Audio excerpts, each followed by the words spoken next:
Good morning, good afternoon. Welcome to Monday Mentor. I'm Jen Whitmer, and I help teams and leaders solve conflict, cultivate communication, and really create empowered teams. So every week we come and we give you a little bit of a tip with a fantastic mentor on how to improve your leadership. And this week, I am so excited because not only is Karen Dahl an amazing psychologist, she is an author, she is a speaker, a mom of 5, a dog mom, and I think if I'm right, an AC/DC fan. I'm saying the right band. She is also a friend, and I adore her. And she is going to come talk to us today about how to build psychological fitness. So let's welcome Karen Dahl. Good Hello. morning. Thank you, Jen. And yes, you got it right. AC. It just always surprises me, your love of AC/DC, and I think know it's fantastic. I don't know why it's so surprising to people, but yeah, it's often my little mysterious fun fact. It's so good. It's so good. Well, I'm so glad that you're here. And I always love to start with, how did you get here? What was this journey like to become a psychologist and a coach and now an author? Tell us a little bit about you and how you arrived here. Yes, great. Well, I've been a psychologist for 25 years. And, when I was in college, I was very drawn to working with people. And this was the best path. I went to graduate school for clinical psychology. I did not want to engage in the therapeutic field. I always knew I wanted to be in the workplace. And so I have worked in corporate as a psychologist the entire time. In the first half of my career, I did a lot of leadership assessments and helping organizations with selection and succession planning and interviewing and testing people. And then the second half of my career, the last, decade and a half, I've moved a little more into coaching. And I have said I've been a mental health clinician practitioner in the workplace all along. We just haven't really been able to call it that until lately. So now that there's a little more awareness around mental health at work, I feel a little more free to use that kind of language. Yeah. I mean, for me, I think it's such a good thing that we've moved in this direction. I'm guessing you think that as well. Absolutely. And we still have a ways to go. But yes, more talk about mental health, more awareness, more education, psychoeducation. We all have mental health. We're not like mentally healthy or not. We're not mentally ill or not, just like physical health. Yeah. When I was thinking about you coming on, and I kind of went back to this experience where I had really injured my knee, and it was a scary place. I could hardly walk. We didn't have health insurance at the time. And I was like, how am I going to get healthy again? And through that whole process, to make a really long story short, it was a lot about my mental health that was actually the problem that was starting to show up physically in my body. And that was a really scary experience. And I know that the healthier I have become mentally, it has changed the way even my physical body shows up in the world in some ways. And so that's just been my experience. And I'm curious, well, before we jump all the way in, I would love for you to define for us, what is psychological fitness? Can you give us kind of a definition there? You started going there with that we have mental wellness like we have physical wellness. So tell us what we're talking about today. Well, so basically, I like the term because it's a little more accessible. Everybody wants to be fit, and I wanted to use and capture generative, hopeful language, and we can all relate to physical fitness. And so really psychological fitness is intended to just be another term for overall well-being, mental health, wellness, resilience, mind-body connection. I love that. And that's so, like you said, it's so helpful because I think there is, tell me in the chat if this is you, that sometimes when we say mental health, we have this immediate connotation with mental illness, like that there's something wrong if we talk about mental health, rather than this continuum, this practice, like you say, oh, we all want to be fit. Like, I am not uber fit, but I'm definitely fitter than other people. Like I can't go run a marathon, but I could probably run a 5K if I really wanted to. I do not want to, friends. Do not invite me. Um, but like there's Okay. this there's this continuum of that. So what does that continuum look like for us psychologically with our mental fitness? What does that look like? Well, I like to think of a mental health continuum. So if we have, in the green zone, this would be where we would be thriving and flourishing. So we might have healthy physical habits and healthy sleep and interactions with others. And that shows up in our state of mind, our ability to regulate our emotions. And at the other end, in the what we would kind of call the red zone, would be more people having more clinical symptoms of mental illness that are getting in the way of daily functioning. Mm. So there is a huge and vast in between there where we might be languishing or not functioning at our best, but we're still functioning but we're not necessarily thriving. So I think it's just really important to understand that mental health is applicable to all of us. And I actually, when I was picking the title for my book, I was doing research, just market research, kind of checking in with people to see if the language would resonate with them. And my publisher actually pushed back on the title and he said, that's not going to apply to me. I'm Oh. already like mentally healthy. And I thought, well, maybe you're not my audience, first of all, but second of all, like there's a lot of room for education here because we all have mental health. I don't have clinical depression, yet there certainly are days that I feel depressed and sad. Mhm. And those feelings doesn't necessarily mean that I have a diagnosed mental illness. And by the way, plenty of people do have diagnosed mental illness that are treated and are high functioning and thriving and flourishing. So the red zone, really, we're talking about people having mental health challenges that aren't sufficiently treated and being attended to. And managed in ways that are healthy and helpful. Yeah. I love that continuum. I use that in my coaching as well. That like, because I'm always wanting people to get to flourishing, and that can feel out of reach. And I think that when we talk about flourishing or thriving, I think that's the so what piece of psychological fitness. It's so we can live in a way that is meaningful and powerful and peaceful and all these things that we really want that sometimes can feel a little out of touch. And like Kim's saying that she loves this analogy of that it's something positive and growth, that we could all have room for growth in that way. So what are some other reasons? What are some other so that's like, why does it matter so much that we continue to grow in our psychological fitness? Well, so first of all, there's so much research now that tells us we can have agency over our state of mental health and well-being. So there are so many practices and interventions that we can all access to move the needle. So it may Mhm. not be a sufficient treatment for a mental health challenge, but there are so many things we can do to move the needle because we all want to have a healthy well-being and state of mind. And one of the so that part of the question really is so that we can perform at our best and we can show up as our best self and we can be a whole healthy self and show up in effective ways with relationships and do the things that we want to do.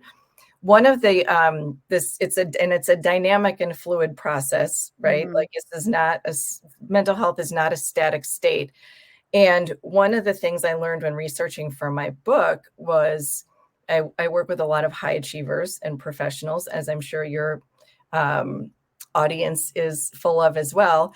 And what so many people are seeking and longing for is to be in a state where I'm still growing and developing and challenging myself without the unnecessary distress and the worry and the angst and the extra pressure that we can somehow place upon ourselves. And Mm. so it's how we can learn to move the needle and move levers to manage just different areas of our mental and physical well-being without becoming complacent and without, needing to sacrifice having lofty goals. So we Yeah. can learn to perform and thrive and achieve without the unnecessary distress. So I'm going to try to put this into layman's terms. Let me see if I can do this. So it sounds like what you're saying, like there's all these components in our lives, and there are things we have agency over to literally move levers if we have that Mhm. picture in our mind. That sometimes those levers we can add extra friction to them, that there are ways to do that that are easier, like some maybe putting grease in the wheels, to like move levers more simply so we can have that high achievement without the extra, like you said, angst and distress. I mean, we all know what that looks like. And I always think of like the email as the example. I want to make sure I'm communicating clearly, but then I rewrite and rewrite and rewrite and rewrite the email because I want to say it just right. And I get overthinking about it and what my boss is going to respond. That's angst. That's unnecessary stress and Yeah. pressure. And there are ways that we can build confidence in ourselves and psychological fitness that doesn't have to be that way. Is that accurate? Am I saying things right? Yes, much more clear. Thank you. Well, and the No, levers and I think it was really clear. the levers and the interventions also, I mean, it depends on what the challenge is. So if the challenge is somebody's saying, I'm feeling really lethargic and flat and not engaged or unmotivated, okay, well, there are levers that we can push and pull to generate more energy and motivation. Or if people are saying, I feel really high strung and anxious, there are also things and practices we can do to reduce the intensity of the worry and the angst. So it Mm. is all, hence the training part of it, just like we can train for physical fitness, we can train for psychological fitness. And Oh, that's going to look a little different for everybody, depending on where your growth areas are. yeah. And I think that's one of the key pieces, that it's not a wholesale application. It's like, well, where are my areas of struggle?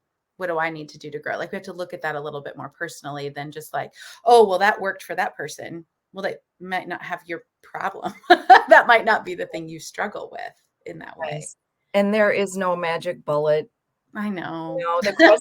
The question that I got from so many leaders and managers through COVID, where it was, what's the one thing we can do for our team? What's the one thing we can tell them to do to manage their mental health? Which I understand. I mean, we want answers. People are wanting answers, yet there just isn't one thing. Yeah. So that doesn't mean don't do anything. There just isn't one thing. And the more we engage and explore and experiment, we begin to learn like what's the most effective practice for Mhm. you.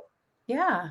Well, that's so true. I'm curious if anybody, like who's listening, if you've got questions or like, ooh, if this is what I'm struggling with, what could be an option for me? So like if you've got questions for Karen, drop them in the chat.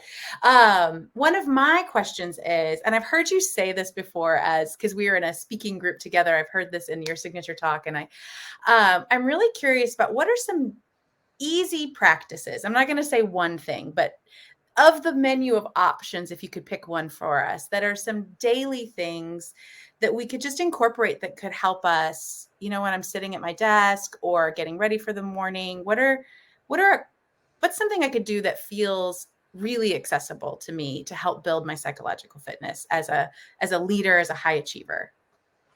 Okay, yes. So I would say the first one is breath work.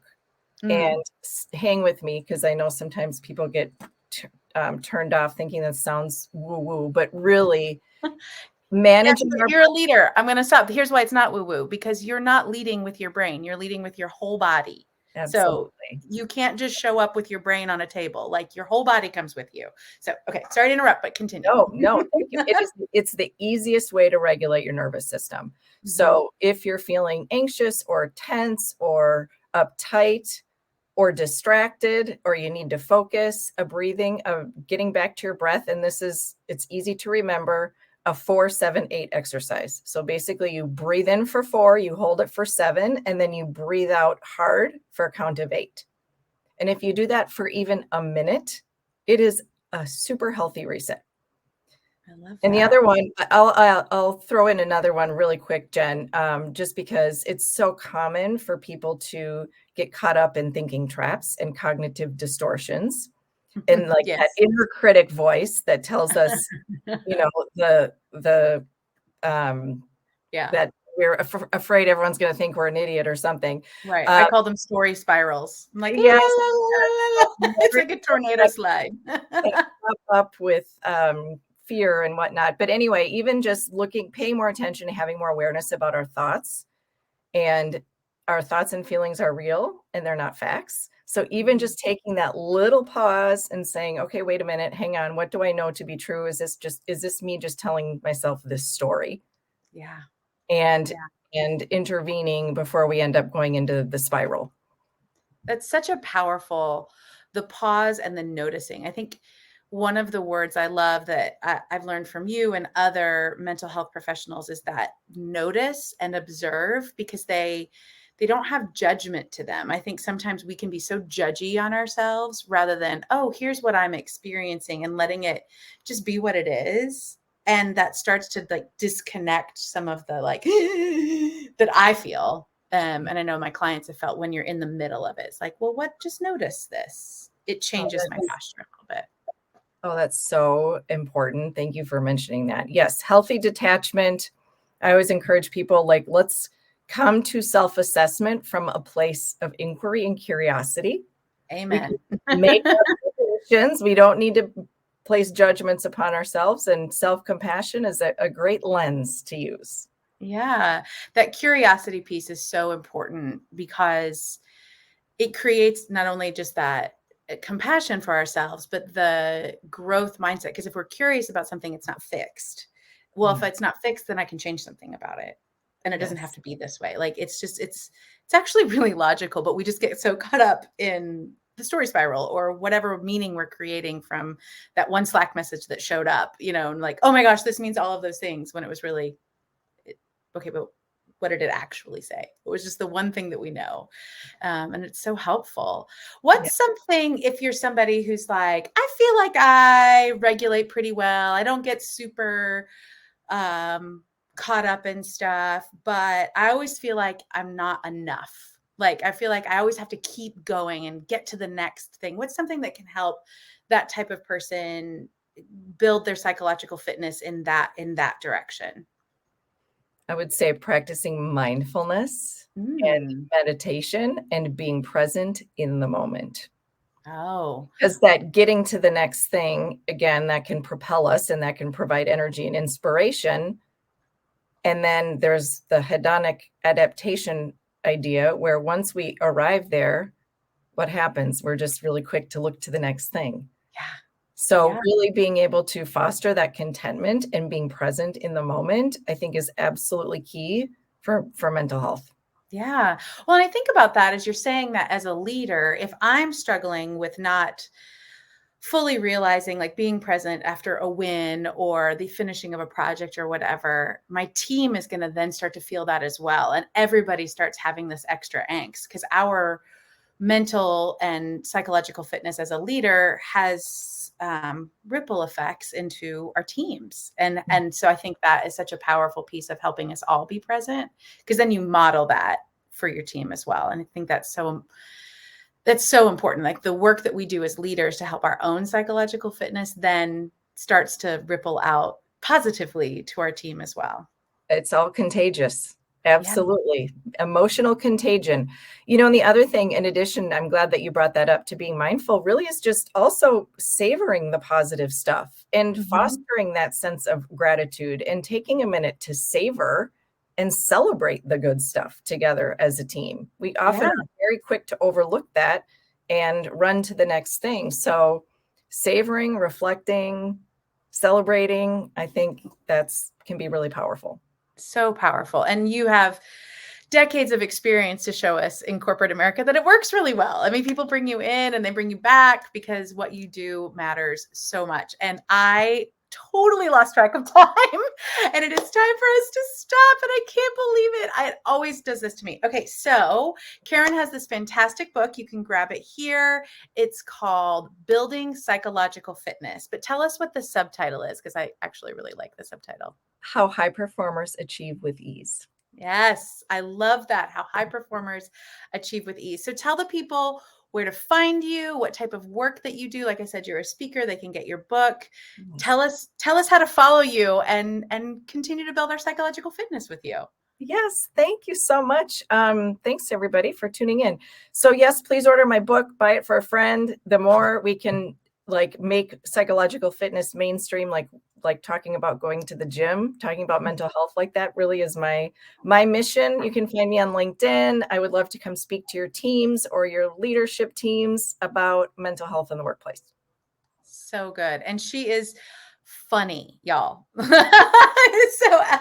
And just a delight of a human as well. Thanks. So thank you so much for being on today. I'm so excited. Karen's book is excellent. There are like, I can't remember because I forgot to grab it, but it's like this thick of references in the back. So Karen really knows her stuff, and it all works so well and changes who we are as for ourselves with Achieving with Ease and also for our team. So it's such a valuable resource for you. And I am so glad for you to be here today. Next week, we are here every week, like I said, at 1 p.m. Eastern. And next week, we have Leanne Miller, who's going to talk about how hospitality creates belonging as a leader. And I'm so excited for her because not only is she a brilliant TV personality, she also is a butter pusher. And who doesn't love butter? So it's going to be a great conversation with Leanne next week. Karen, thank you so much for being here. Thank you, Jen. You are such a bright light. Oh, thank you. Everybody follow Karen. She always puts out lovely things, and bring her in and get her book. So go do those things as your assignments. All right, everybody, have a great week, and we will see you next week.